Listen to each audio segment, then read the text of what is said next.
The Shootah. Pat Bradley with us on the JohnstonRVCenter.com hotline. What is up, Shooter? How are you? Rockstar. We're missing the Shootah. What's up, boys? Oh, there he is. Hey. What's going on? A little delay. I'll have to tell you, one of the biggest life-changing moments in my life was when I got LASIK surgery about 20 years ago. That was when I got it done, Pat. I was one of the first, man, and it was, if you've been thinking about it, I'm trying to get Peter Burns to do it as well. It's for those who know what it's like to have to wear contacts in the morning. You remember how you couldn't see anything? You had to throw on. Pain in the ass is what we call it. Yeah, and then it's truly a miracle, man, to wake up and actually see and not have to scramble for your glasses. I'm telling you, if anybody's thinking about it, it shouldn't even be thought. It's life-changing. All you have to do is tell Peter Burns he can read putts better, and he'd get it for that reason only. Well, Tiger had it done, Tiger did it. Tiger Woods had it done a few years ago. That should be enough. That should be enough right there. Not to take a shot at your team, it looked like none of them had their contacts in. They shot under 28% against New Mexico State. If Arkansas is to beat Gonzaga tonight, what do they have to do? What's funny is I just turned on my TV, and Coach Seth Greenberg is about to break this game down, too. So do you want me to put it next to the television? No, we want the Shooter. The Shootah. He's going to tell us how Gonzaga is going to beat their butt. But I think one of the positives for the Hogs is they've got a few guys. They go 6'8", 6'7", 6'6", who really are about as good of defenders as you're going to find in the country.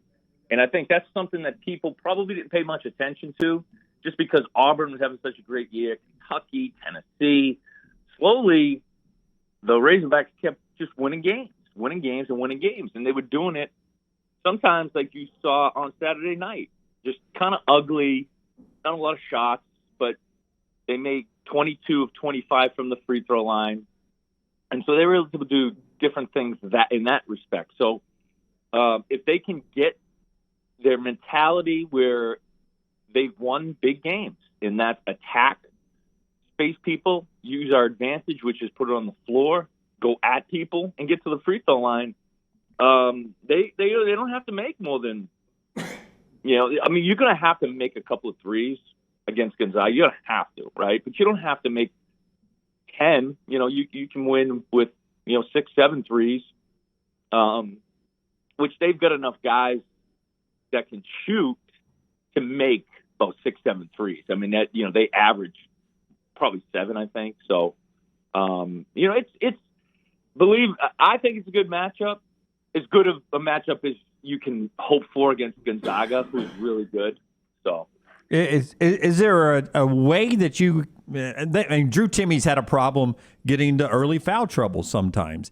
When you've got a guy who may be questioning himself defensively early in games, do you go right at him? Do you attack him? Is that a game plan for you? I think so. And for both teams, what's going to be key, because Jalen Williams does also get into foul trouble at times. I think that's going to be key for both teams because they're going to try to get J.D. Note and Jalen Williams in foul trouble as well. But, yeah, I think you go at Drew Timme as much as you can and Chet Holmgren. Now, what I kind of have been trying to figure out is who guards who in that situation. I probably would say Jalen Williams on Drew Timme, but then again, Jalen, you need to have him on the floor. That Drew Timme he's so good, guys. His footwork, he's about as good as you want as a player in the country. And I'm not overstating that. I really believe he is about as good as a low post. He gets where he wants to, all that stuff in the country. So I don't know if, you could put switch guys. And I think what we learned from Coach Musselman is he will, when you're talking about the opposing team's best player, he will switch different guys on it. And I think that's what he's going to do. Trey Wade, Audice Toney, Kamani Johnson, Jalen Williams, Stanley Amude. I wouldn't be surprised if he kind of mixes up different defenses and different guys on Timmy and Holmgren just to give them different looks. But that's, again, like I said, not many teams have sort of a variety of guys to do that, and he does. Pat Bradley, the shooter, is with us, SEC Network, at Pat Bradley22, if you would like to follow him on Twitter. He is on the JohnstonRVCenter.com hotline. That game they played against Memphis was gassed, Pat. And some of that was foul trouble. They got limited because of fouls. But boy, Gonzaga was able to dictate the pace in the second half, and Memphis was absolutely gassed. How do you, if you're Eric Musselman, how do you combat that? Can they run with them? Do you think they want to run with them? You have to do a little bit of both if you're the Hawks, because I think they can. I think they're more athletic in terms of quicker guys like Devo Davis, Stanley Amude, Audice Toney. These guys are, like I said, 6'5" to 6'7", quick, athletic. So naturally you want them in the open floor. They're not necessarily guys that they can slow it down. So I think you have to be smart about picking your spots. And really it comes down to how can you slow them down a few possessions, and that would be get a few offensive rebounds. Nothing slows down a team that's trying to run in transition if they can't get the defensive rebound. So you attack the rim, and like I said, Hogs got a few guys that can do that. Those athletic wings can do that. Get you a few offensive rebounds, get you a couple of steals in transition, and then on the other end, Jalen Williams, defensive rebound, he's a big man that can actually lead the break. So then you run in those opportunities and those transitions, and slow it down and make them get down and play defense when they have to, which this Razorback team has shown to do that. They don't turn it over at a high rate. They're well coached in the sense of they know where they need to be when in the half court set. Now you mentioned 3-point shooting. You know that they can beat New Mexico State like that, but against Gonzaga, there's a good chance you may need, like I said, to make some of those threes. But again, in transition, you get a lot better looks in transition than you would in the half court. Okay, if you had to bet one of your fingers that one ACC team gets to a Final Four in New Orleans, Duke, North Carolina, or Miami, which one is it? I would say, North Carolina. I would go definitely North Carolina. I think Texas Tech would beat Duke, and Miami's a fun team, but I think Kansas. They got such great rim protection with that big McCormick kid. But look what they did to Walker Kessler. That wasn't pretty, but I think the East Division right now looks. Oh man, that's why I feel so bad for Kentucky. The East looks so wide open. Yep. It really does. UCLA is probably going to the Final Four. And you bring up a great point there with Kentucky and Auburn and Tennessee. I mean, those were three teams that I thought had a legitimate shot at a national championship. And I know we're moved on to the Sweet 16, but my goodness, what happened to this league? The simple thing is you get exposed, and every team had a flaw, and unfortunately, each one of those teams' flaws were exposed early on. Sometimes your flaws, right? I mean, Gonzaga's flaw could get exposed tonight. It almost got exposed Sunday night in the second round. Arizona's flaw almost got exposed second round. So I think that's because it's the same team. I mean, you could argue that Kentucky isn't playing right now like they were a month ago. Sure, you could argue that. Or that Auburn, when they were number one, isn't playing the same now than they were when they were number one. And I think they lost maybe 5 out of their last 8. But that was based a lot on schedule. They went to Arkansas and to Florida. So, that's the tough thing about the tournament, man.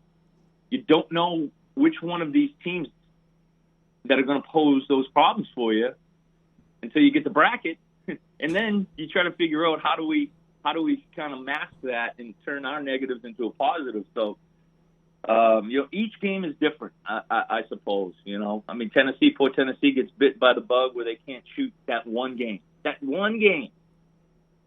Of all the games, that one game they only made 3 threes. I mean, how could you plan on that? You know what I'm saying? Yeah. Are you a fan of The Godfather? Oh, very much so. Very much so. Yeah, 50 years ago today, theatrical release in the theaters there. The Yeah. question is, are you a Godfather? I'm a Godfather. Any of you guys? I am not a Godfather. I am not. I don't know that that's is that as big in the South as it is? I mean, Boston, that's a very Catholic town, right? Where you grew up in Massachusetts. Fellas, well, then let me be the first to tell you. Kiss the ring. Yeah, everybody's got a Godfather, Godmother. Actually, funny, my brother's got 2 boys, so I expect to be a Godfather thrice over. But the one that I am was a pastor down in Arkansas. Oh, really? Wow. How about that? I like that. That in Arkansas. Yeah. You never come to my house. Oh, God.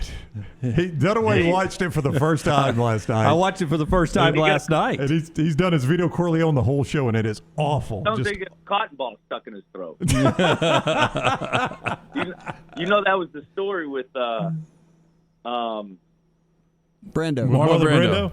Marlon Brando. Yeah, he was fooling around and he stuck some cotton balls in the corners of his mouth, and he started playing around with the voice because he got shot in the neck. Right. And that's the reason why he has that gravelly voice. So he started playing around with it and ended up doing the rest of the movies with his with cotton balls stuck on the sides of his cheek. Well, one of the most iconic lines, I'll make him an offer he can't refuse. I'm sure your former coach, Nolan Richardson, did that for some of those players, right?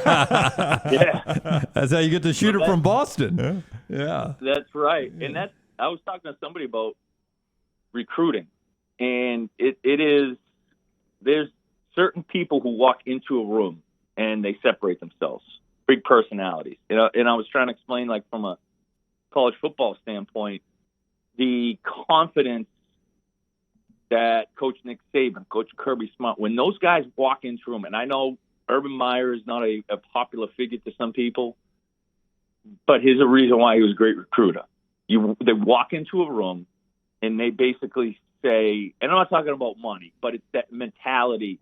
I'm going to make you an offer. You can't say no. You tell me why you should be playing for me. You tell me why you should be. You know what I mean? It's just those. And Nolan Richard was like that, man. I mean, there was some stories about him on the recruiting trail where, he would walk into a room, other coaches would be there with the recruit's house, and he would just basically look at the other coach and say, "You probably should just leave. You have really no chance."